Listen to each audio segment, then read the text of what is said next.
Assalamualaikum warahmatullahi wabarakatuh. Hai semuanya, kami dari kelompok 5 yang beranggotakan saya sendiri, Tiara Nursia, kemudian rekan saya, Pika Desmai Putri dan Andini Purwanti.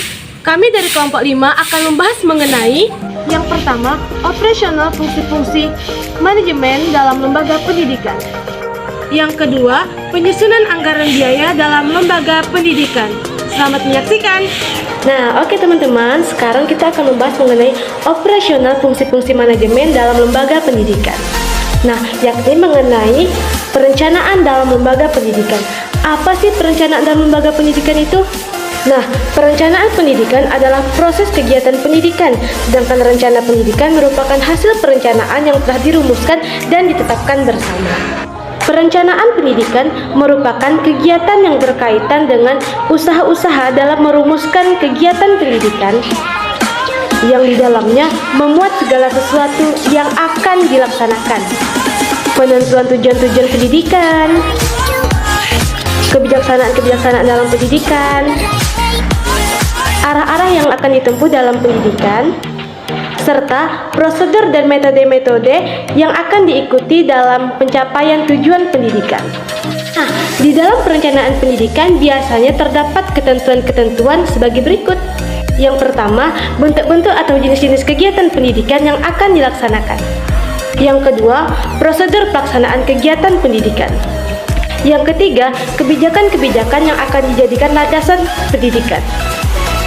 Yang keempat, arah dan tujuan yang akan dicapai dalam pendidikan.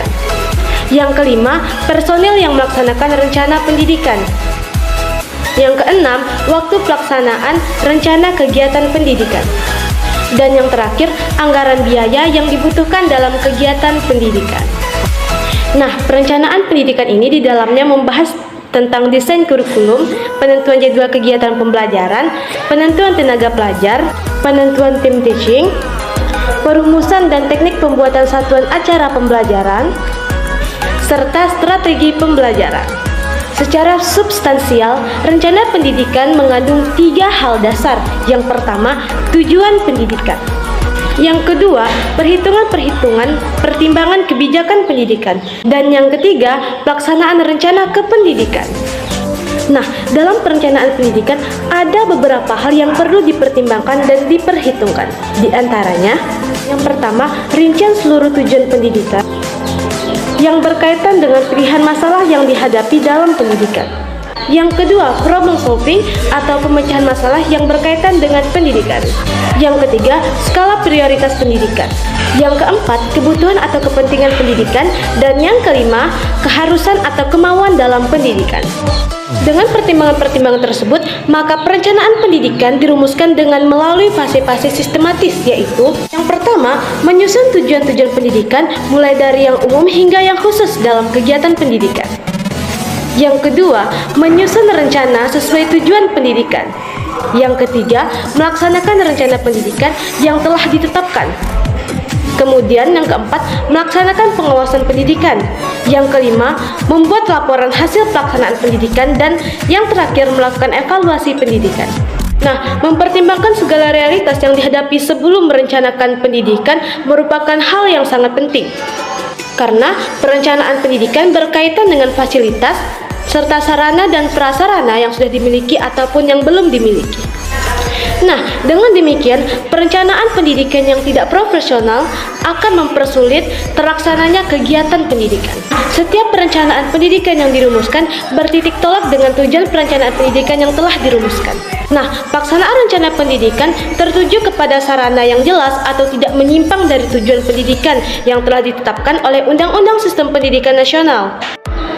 Nah, perencanaan pendidikan memberikan manfaat yang banyak bagi lembaga kependidikan. Di antaranya, yang pertama, adanya penentuan tujuan lembaga pendidikan sebagai tolak ukur perencanaan pendidikan sesuai dengan tingkatan dan jarak tempuh pelaksanaan kependidikan.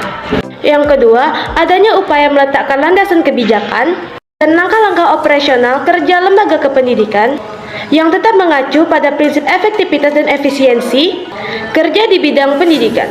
Yang ketiga, adanya pengukuran kemampuan bagi efektivitas dan efisiensi kerja dengan mempertimbangkan hasil-hasil yang telah diperoleh sebelumnya. Yang keempat, adanya kepastian tindakan yang relevan dengan tujuan yang telah ditetapkan, didasarkan kepada pembinaan atau supervisi pendidikan. Adanya harapan memperoleh kemajuan dalam pendidikan yang dirasakan manfaatnya oleh pengguna pendidikan.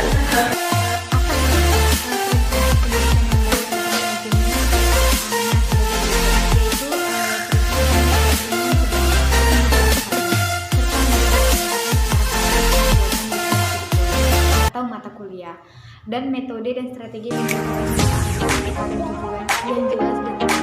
Maka dengan efektif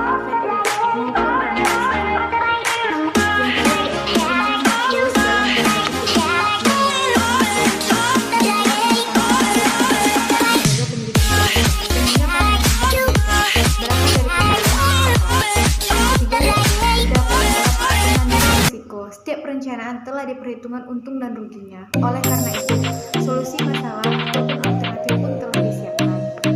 Yang ketiga yaitu pragmatis dan pragmatis sendiri, yaitu mengartikan manfaat akan diperoleh untuk kepentingan hidup manusia secara material, moral maupun spiritual. Selanjutnya yaitu lembaga pendidikan yang belum memenuhi standar kualifikasi dan akreditas harus mendahului yang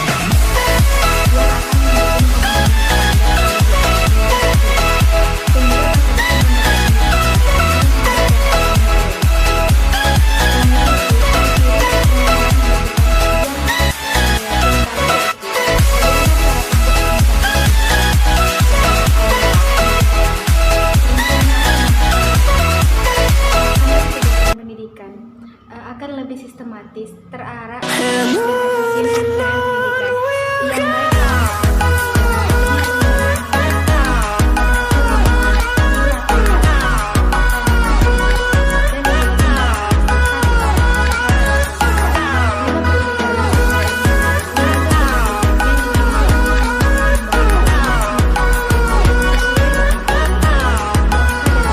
merupakan lembaga pendidikan yang survive karena itu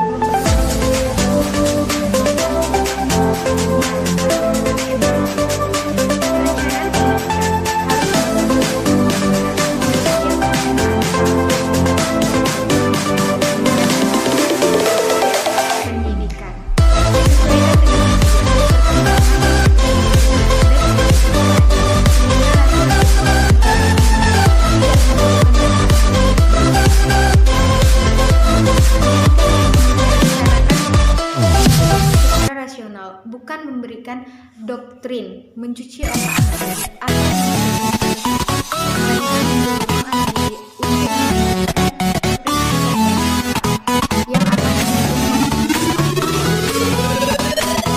sehingga masa depan lembaga pendidikan dengan mudah dapat diperoleh.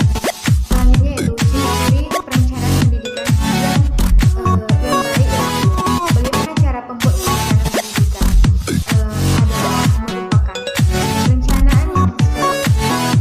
Pelaksanaan kegiatan pendidikan akan lebih sistematis, terarah, dan efisien pendidikan yang baik harus diseksual. Ini perencanaan berdasarkan kepada hasil temuan di lapangan, fakta-fakta yang telah dikumpulkan dan dijadikan data serta diolah secara rasional. Bila perlu dikaji secara ilmiah, lembaga pendidikan yang didirikan dengan mempertimbangkan kenyataan masyarakat sesuai dengan kebutuhan bangsa dan negara merupakan lembaga pendidikan yang survive karena lembaga pendidikan seperti ini selalu mengembangkan kurikulumnya demi alasan market tertentu. Perencanaan pendidikan harus masuk akal, artinya setiap perencanaan harus bersifat positif bagi pengembangan minat dan bakat objek pendidikan, disesuaikan dengan usia, perkembangan dan pertumbuhan fisik dan fisikis anak didik, sehingga hasil yang diperoleh melalui pendidikan tidak menimbulkan dampak negatif bagi peserta didik.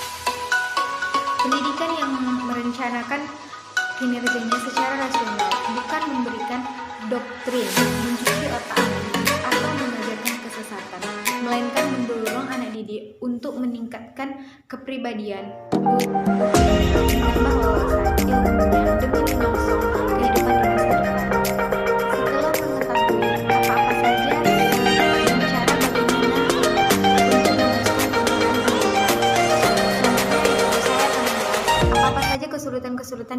dilakukan atau yang bisa dilakukan dalam perencanaan pendidikan. Yang pertama itu apa saja yang menyebabkan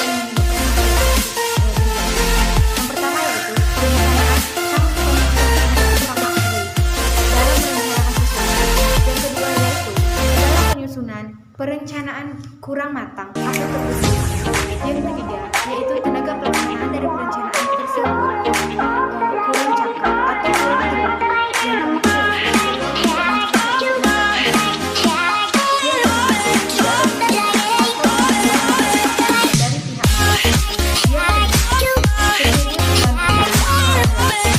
selanjutnya kita akan membahas penyusunan anggaran biaya dalam lembaga pendidikan. Sistem yang diterapkan dalam lembaga pendidikan salah satunya digerakkan oleh ketersediaan sumber dana yang dimiliki. Oleh sebab itu, tugas manajer berikutnya adalah menganggarkan biaya pendidikan efektif, efisien, dan tepat. Salah satu fungsi manajemen adalah menyusun anggaran biaya.